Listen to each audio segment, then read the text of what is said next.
छत्रपती शिवाजी महाराज यांच्याबद्दल आक्षेपार्ह विधान जितेंद्र आव्हाडांनी केलेलं आहे, तेव्हापासून राज्यभरात तीव्र पडसाद उमटताना दिसून येत आहेत।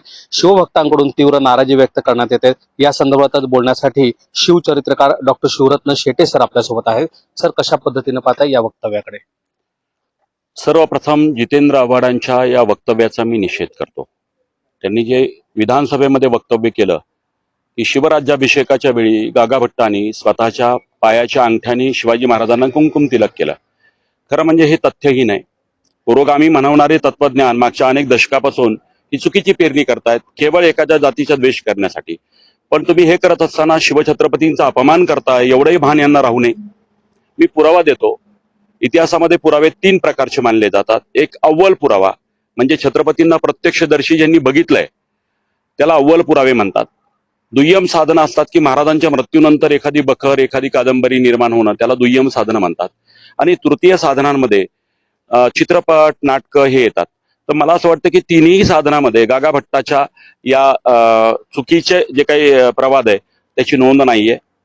मी आता अव्वल दर्जाच्या साधनातला पुरावा देतो। हेनरी ऑक्झेंडन हा इंग्रज अधिकारी 1 महिना जवळपास तो राज्याभिषेकाला उपस्थित आहे। बारकावे लिहिलेत त्यांनी। 29 मे 1674 शिवाजी महाराजांचं मौंजबंधन झालं, पुरुष तुला विधी झाला, हे पण हेनरी ऑक्झेंडन नमूद करतो। 30 तारखेला समंत्रक विवाह झाला। एवढंच नाही की दिनांक 6 जून 1674 राज्याभिषेक झाला।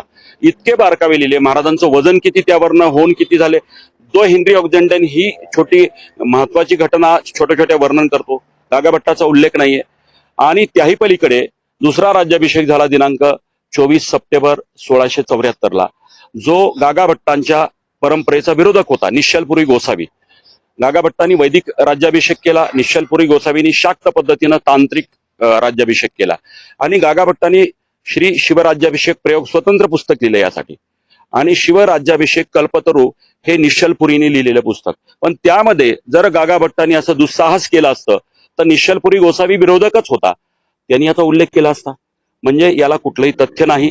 मी त्याही पलीकडे जाऊन सांगतो, अशी दुस्साहस कुणीही केलं असतं गागा भट्टासहित कुणीही, तर मावळ्यांनी खांडोळ्या केल्या असत्या, हेही तितकंच खरं। त्यामुळं माझी एवढीच नम्र विनंती आहे, सरकारला माफी मागून चालणार नाही। अशा पद्धतीचं वक्तव्य करणाऱ्याच्या विरोधात फौजदारी गुन्हा दाखल झाला पाहिजे। आपण पाहतोय आता राज्यभरामध्ये शिवभक्तांच्या या तीव्र प्रतिक्रिया येताना पाहायला मिळतात। जितेंद्र आव्हाडांवर कारवाईची मागणी करण्यात येते। कॅमेरामन प्रवीण नक्कासह अभिषेक अदेप्पा, झी 24 तास, सोलापूर।